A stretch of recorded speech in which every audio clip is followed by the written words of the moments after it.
আসসালামু আলাইকুম viewers, Ayesha's cooking শোতে আপনাদেরকে স্বাগতম জানাচ্ছি। আজ আমি আপনাদের সাথে শেয়ার করব খুবই মজার একটি স্ন্যাক্স বা বাচ্চাদের টিফিনে এই স্ন্যাক্সটি দিতে পারেন বা বিকেলে চায়ের সাথে এই স্ন্যাক্সটি পরিবেশন করতে পারেন। তো চলুন তাহলে দেখে আসি এই নাস্তাটি আমি কিভাবে বানিয়েছি। তো তার আগে আমার পেজে যারা এসেছেন প্লিজ ফলো দিয়ে দিবেন, আর যারা ইউটিউব থেকে দেখছেন প্লিজ সাবস্ক্রাইব করে পাশে থাকবেন। এই নাস্তাটির জন্য আমি 4টি আলু নিয়েছি, সিদ্ধ করা আলু। আপনারা চাইলে আরও বেশি পরিমাণে এই সিদ্ধ আলু নিতে পারেন। তো আমি 4টা আলু দিয়ে আপনাদেরকে এই নাস্তা দেখাবো। এই আলুগুলো এখন আমি ম্যাশ করে নিব। যত মিহি করে ম্যাশ করা যায় তত ভালো, দলা দলা থাকলে বেশি ভালো হবে না নাস্তা। তো আমি হাত দিয়ে ভালো করে ম্যাশ করে নিচ্ছি। যত ভালো করে ম্যাশ করা যায় তত ভালো। তো আমার ম্যাশ করা হয়ে গেছে। এবার আমি এই ম্যাশ করা আলুর ভিতরে সব উপকরণ অ্যাড করে দিব। তো আমি দিয়ে দিচ্ছি স্বাদ মতো লবণ এবং দিয়ে দিচ্ছি কাঁচামরিচ কুচি। এরপরে দিয়ে দিচ্ছি পেঁয়াজ। এখানে আমি কিউব করে কেটে নিয়েছি পেঁয়াজ। তো পেঁয়াজ দেওয়ার পরে দিয়ে দিচ্ছি গাজর কুচি, একদম চিকন করে কুচি করে নিয়েছি। যত চিকন করা যায় তত ভালো। তো আমি দিয়ে দিচ্ছি হাফ টিস্পুনের মতো হলুদ গুঁড়া। তারপরে দিলাম হচ্ছে মরিচের গুঁড়া 1 চা চামচের মতো। আপনারা আপনাদের মতো ঝাল দিয়ে নেবেন। এবং দিয়ে দিচ্ছি হাফ টিস্পুন ধনিয়া গুঁড়া। এবার আমি সব উপকরণ ভালো করে ডলে নিব। তো আমি ডলে নিচ্ছি এবং আলুর সাথে মাখিয়ে নিচ্ছি। এই আলু বেশি নরম করা যাবে না, নরম করলে শেপ ভালো হবে না। তো আমি এই আলুর ভিতরে দিয়ে দিচ্ছি কর্নফ্লাওয়ার। কর্নফ্লাওয়ার যদি না থাকে অল্প পরিমাণে ময়দা দিতে পারেন। তো আমি 2 টেবিল চামচ কর্নফ্লাওয়ার দিয়ে ভালো করে মেখে নিচ্ছি। তো মাখানো হয়ে গেছে, এবার আমি হাত ক্লিন করে নিচ্ছি। এরপরে একটা প্লেট নিয়েছি, প্লেটের ভিতরে আমি কয়েক ফোঁটা সরিষার তেল দিয়ে দিচ্ছি। তেল দিয়ে ভালো করে ছড়িয়ে দিব, প্লেটের সাথে লাগিয়ে দিব। এবার অর্ধেক আলু নিচে নেওয়ার পরে আমি চারকোনা শেপ দিয়েছি দেখুন। এবার ছুরির সাথে তেল লাগিয়ে আমি ভালো করে ট্রায়াঙ্গেল শেপে কেটে নিচ্ছি। আপনারা চাইলে আরও ছোট করতে পারেন। তো আমি এরকম করে কেটে নিচ্ছি, বেশি বড় না আবার বেশি ছোট না। তো আমি এইভাবে সবগুলো নাস্তা কেটে নিব। দেখুন আমি ছুরিতে তেল নিয়েছি, তারপরেও আটকে ধরেছে। ছুরিতে তেল নেওয়ার চেষ্টা করবেন, তাহলে আর ছুরির সাথে লেগে ধরবে না। তো আমি এরকম করে সবগুলো নাস্তা কেটে নিচ্ছি। তো নাস্তাগুলো কাটা হয়ে গেছে, এরপরের প্রসেসে চলে যাচ্ছি। আমি এখানে 1 প্যাকেট নুডলস নিয়েছি। দেখুন এই নুডলস একদম ঝুড়া করে নিব।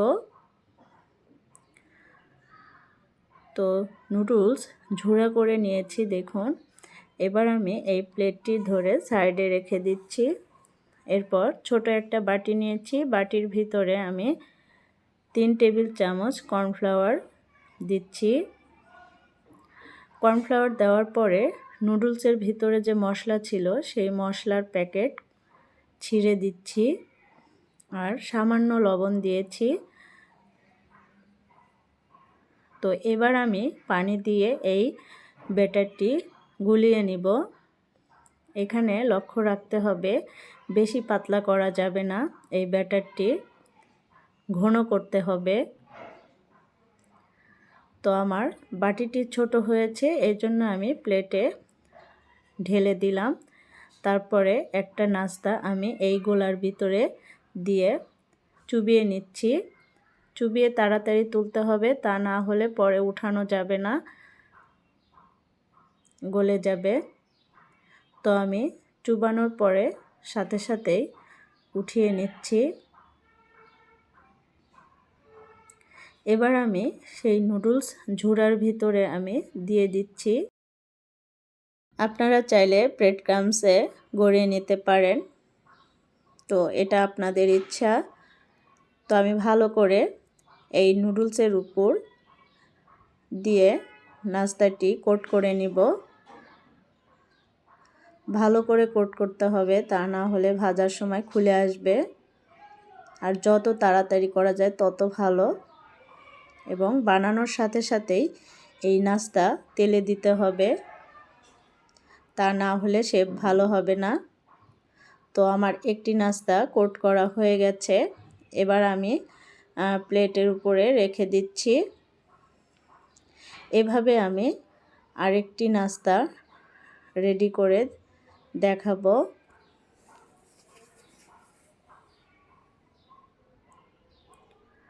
তো শেপটা কেমন হয়েছে আপনারা কমেন্টে জানিয়ে দিবেন।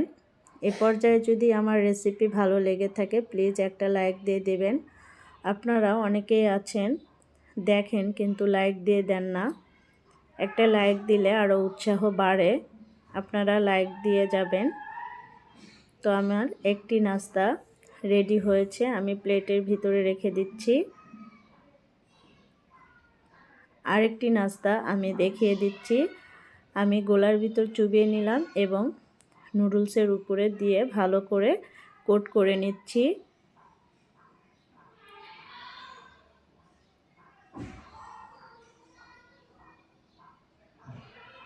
তো এভাবে আমি সবগুলো নাস্তা কোট করে নিব।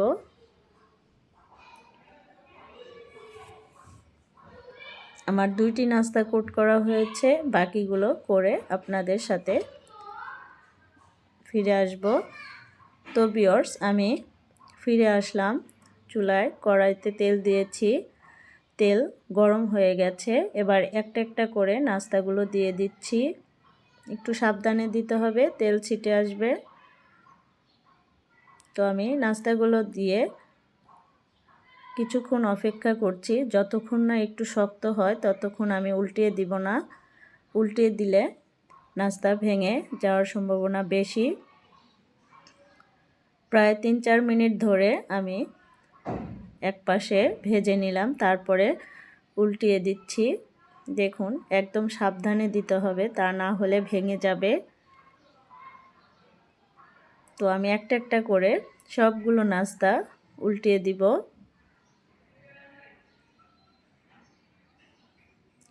আর এই নাস্তা খেতে দারুণ লাগে। আমি এই প্রথমবার ট্রাই করেছি, আমার বেবিরা অনেক পছন্দ করেছে। ওরা বলছে আম্মু আবার বানিয়ে দিবা বা টিফিনে দিয়ে দিবা। ওদের কাছে অনেক পছন্দ হয়েছে এই নাস্তাটি।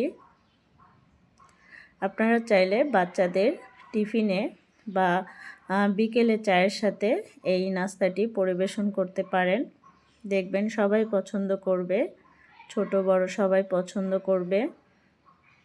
তো আমি সবগুলো একে একে উল্টিয়ে দিলাম, দেওয়ার পরে ভালো করে ভেজে নিলাম। দেখুন এবার আমি সবগুলো নাস্তা তেল থেকে উঠিয়ে নিচ্ছি। একদম ক্রিস্পি হয়েছে মাশাআল্লাহ।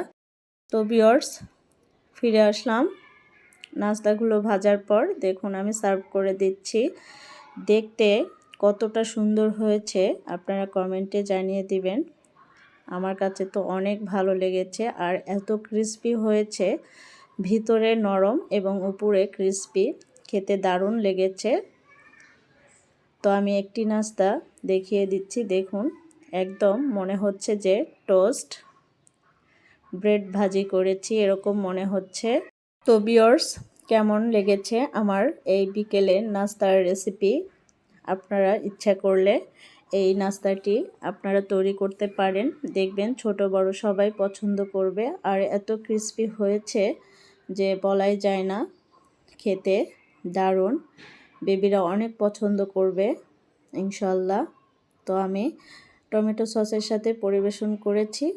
তো ভিউয়ার্স, আজকের মতো এখানেই বিদায় নিচ্ছি। দেখা হবে নেক্সট নতুন কোনো রেসিপি নিয়ে। সবাই আমার জন্য দোয়া করবেন। আসসালামু আলাইকুম, আল্লাহ হাফেজ।